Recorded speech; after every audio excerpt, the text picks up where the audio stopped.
नमस्कार, आप देख रहे हैं डीए न्यूज का खास कार्यक्रम चर्चा है और चर्चा है लेकर मैं हाजिर हूं शकील साजिद। राजधानी रायपुर से कल एक दर्दनाक खबर सामने आई।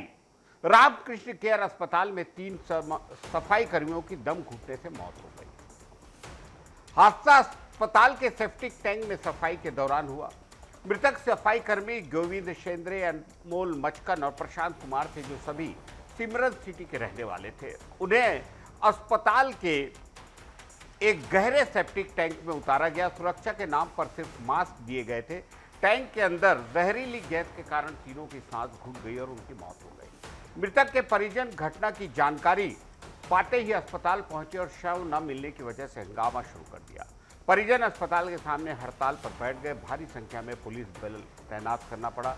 बताया गया कि मजदूरों को कम गहराई का बोलकर ज्यादा गहराई के टैंक में उतारा गया, जहां जहरीली गैस निकल रही थी। अस्पताल प्रबंधन की ओर से बताया गया कि ऐसी कोई बात नहीं थी और एक आउटसोर्सिंग एजेंसी को ये काम दिया गया था और उसने तमाम जितने भी मजदूर हैं उनको ये बताया था कि ऐसा मामला है, लेकिन दुर्भाग्यपूर्ण ये दुर्घटना हो गई और जिसका उन्हें खेद है। पुलिस ने शवों को पोस्टमार्टम के लिए भेज दिया और मामले की जांच शुरू कर दी। हादसे के कारणों के साथ साथ अस्पताल में लापरवाही के आरोपों की भी पड़ताल की जा रही है। फिलहाल अस्पताल परिसर में रात को तनाव की स्थिति बनी हुई है, लेकिन अभी जो हमें सूत्रों से जानकारी प्राप्त हुई है और खास तौर पे अस्पताल के सूत्रों से जानकारी प्राप्त हुई है कि अस्पताल प्रबंधन, जिसमें केयर हैदराबाद से आए हुए लोग और यहाँ के स्थानीय अस्पताल के प्रबंधक ने मिलकर जो तीनों मृत कर्मचारी हैं उनके प्रति गहरी संवेदना व्यक्त की है और उन लोगों को एक बेहद उचित मुआवजा देने की बात सामने आई है कि उन लोगों को, तीनों के परिवार को, तीनों के आश्रित लोगों को करीब हमें जो सूत्रों से जानकारी प्राप्त हुई है 30-30 लाख का मुआवजा दिया गया है। उसके अलावा आप देख रहे हैं ये तस्वीर, उसके अलावा उन लोगों के उनके घर के जो बच्चे हैं उनके एजुकेशन की जिम्मेदारी 18 साल तक की ली गई है। और तीसरी जो बात उसमें हमें पता चली है सूत्रों से, वो ये पता चली है कि मेडिकल की उनकी जिम्मेदारी भी, उनके परिवार के मेडिकल की जो भी जिम्मेदारी रहेगी वो अस्पताल प्रबंधन उठाएगा। तो इस तरह से अस्पताल ने भी एक मानवीय चेहरा अपना दिखाया है। सचमुच बहुत ही दर्दनाक घटना है ये, बहुत ही दुखदायी घटना है और मृतक के प्रति, मृतक के परिवारों के प्रति हमारी पूरी संवेदना है। डीए न्यूज़ प्लस परिवार भी उनके इस दुख में सहभागी है और साथ ही अस्पताल से अनुरोध करता है और अस्पताल ने जो उन्हें मुआवजा दिया उसके अनुरूप भी जो सहायता बन सके ज़रूर किए जाए और हमें उम्मीद है कि ऐसी सहायता होगी। बहरहाल आगे बढ़ते हैं। नई दिल्ली से बड़ी खबर। एनआईए ने 7 विदेशी नागरिकों को पकड़ने का दावा किया है जो पूर्वोत्तर भारत और म्यांमार, जी हां, में आतंकी गतिविधियों से जुड़े हैं। गिरफ्त में आए लोग अमेरिकी और यूक्रेनी नागरिक हैं। एनआईए की पूछताछ से सामने आया है कि ये समूह मिजोरम में विद्रोहियों को आतंकी गतिविधियों और तकनीकी प्रशिक्षण दे रहा था। इसके अलावा इन्हीं लोगों ने मिजोरम में ड्रोन की कई खेप की सप्लाई भी की। एनआईए अब उनके अन्य साथियों और मुख्य साजिशकर्ताओं की तलाश कर रही है। गिरफ्तार किए गए 7 विदेशी नागरिकों में एक अमेरिकी और 6 यूक्रेनी शामिल हैं। इनके अलावा 7 अन्य विदेशियों की तलाश जारी है। एफआईआर और कोर्ट के रिकॉर्ड के अनुसार ये लोग वैध पर्यटक वीजा से भारत आए थे, लेकिन बिना परमिट के पूर्वोत्तर और म्यांमार में पहुंच गए। पूर्वोत्तर में आतंकवाद और विदेशी साजिश का मामला गंभीर सुरक्षा चुनौती पेश करता है। एनआईए की ताज़ा कार्रवाई से सुरक्षा एजेंसियों की सतर्कता और जवाबदेही उजागर होती है। आगे की जांच और अपडेट्स हम आपके सामने पेश करते रहेंगे। भुवनेश्वर से एक बड़ी खबर। रिलायंस फाउंडेशन के संस्थापक और अध्यक्ष, बेहद सक्रिय नीता अंबानी को प्रतिष्ठित Kalinga institute of social sciences का ह्यूमैनिटेरियन अवार्ड 2025 से सम्मान दिया गया। उन्हें यह पुरस्कार उनके शिक्षा, स्वास्थ्य, महिला सशक्तिकरण और क्रीड़ा जगत के क्षेत्र में किए गए अभूतपूर्व योगदान के लिए दिया गया। इस अवसर पर नोबेल पुरस्कार विजेता श्रीलंका के मोहन मुनासिंधे और संस्थान के संस्थापक डॉक्टर अच्युत सामंत ने नीता अंबानी को सम्मानित किया। इस मौके पर हजारों आदिवासी छात्रों को संबोधित करते हुए नीता अंबानी ने महिलाओं की समानता और हौसले पर जोर दिया। उन्होंने कहा कि जो हमारे बेटे कर सकते हैं वही हमारी बेटियां भी कर सकती है, दोनों में कोई अंतर नहीं है। नीता अंबानी ने रिलायंस फाउंडेशन के माध्यम से करीब 40,000 आदिवासी छात्रों को बड़े सपने देखने की प्रेरणा दी। उन्होंने कहा कि वर्तमान स्थिति केवल शुरुआत है, मंजिल नहीं। छात्रों की सफलता उनके सपनों और मेहनत से तय होगी। नीता अंबानी ने भरोसा दिलाया कि भारत का भविष्य अत्यंत उज्ज्वल है। 2008 में शुरू ये पुरस्कार मानवीय सेवा के क्षेत्र में दुनिया भर की विशिष्ट हस्तियों को दिया जाता है। पहले रतन टाटा, दलाई लामा और अनिरुद्ध जगन्नाथ जैसी हस्तियों को सम्मान मिल चुका है। KISS यूनिवर्सिटी दुनिया की सबसे बड़ी आदिवासी यूनिवर्सिटी है।